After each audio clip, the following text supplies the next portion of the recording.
11 triliun 880 miliar 351 juta 802.619 rupiah.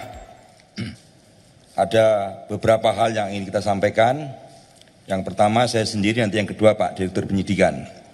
Kemudian yang akan kami sampaikan, perkembangan penanganan perkara tindak pidana korupsi, pemberian fasilitas ekspor CPO dan turunannya pada industri kelapa sawit tahun 2022 atas nama 5 terdakwa korporasi yang tergabung dalam Wilmar Group.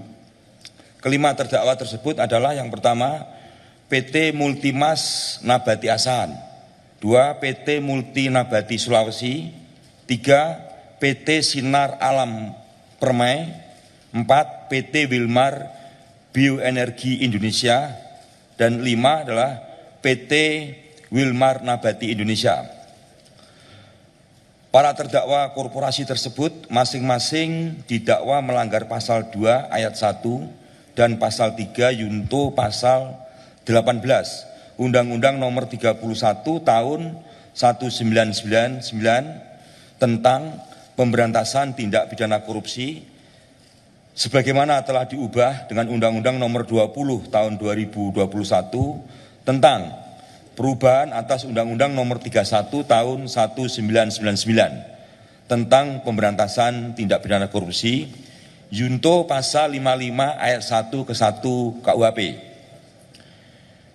Seperti yang telah kita ketahui bersama, kelima terdakwa korporasi tersebut di Pengadilan Tipikor pada Pengadilan Negeri Jakarta Pusat telah diputus oleh hakim dengan putusan lepas dari segala tuntutan hukum.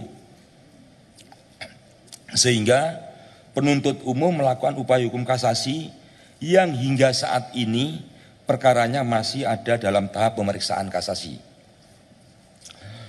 Bahwa berdasarkan penghitungan hasil audit oleh Badan Pengawasan Keuangan dan Pembangunan dan laporan kajian analisis keuntungan ilegal dan kerugian perekonomian negara dari Fakultas Ekonomi dan Bisnis UGM, terdapat kerugian negara dalam 3 bentuk: kerugian keuangan negara, illegal gain, dan kerugian perekonomian negara, seluruhnya sebesar 11 triliun 880 miliar 351 juta 802.619 rupiah.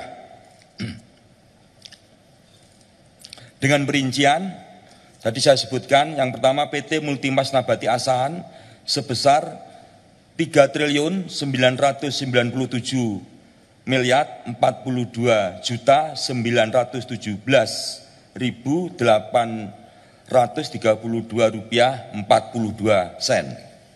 PT Multi Nabati Sulawesi sebesar 39 miliar 756 juta 429.964 rupiah 94 sen. Kemudian yang ketiga PT Sinar Alam Permai sebesar 483 miliar 961 juta 45.417 rupiah 33 sen. Yang keempat PT Wilmar Bioenergi Indonesia sebesar 57 miliar 303 juta 38.077 rupiah 64 sen. Dan yang kelima Wilmar Nabati Indonesia sebesar 7 triliun 302 miliar 288 juta 371.326 rupiah 78 sen. Bahwa dalam perkembangannya kelima terdakwa korporasi tersebut beberapa saat yang lalu mengembalikan sejumlah uang kerugian negara yang ditimbulkan, total seluruhnya seperti kerugian yang telah terjadi yaitu 11 triliun 880 miliar 351 juta 802.619 rupiah. Uang tersebut sekarang kami simpan di rekening penampungan lain, itu RPL Jaksa Agung Muda Tindak Pidana Khusus pada Bank Mandiri. Bahwa selanjutnya terhadap jumlah uang yang telah dikembalikan tersebut, penuntut umum telah melakukan penyitaan berdasarkan penetapan izin penyitaan dari Ketua Pengadilan Negeri Jakarta Pusat nomor 40-pit-sus-datar-TPK-2025 PN Jakarta Pusat. Penyitaan tersebut dilakukan pada tingkat penuntutan dengan mendasarkan ketentuan pasal 39 ayat 1 huruf A Junto pasal 38 ayat 1 KUHP untuk kepentingan pemeriksaan di tingkat kasasi.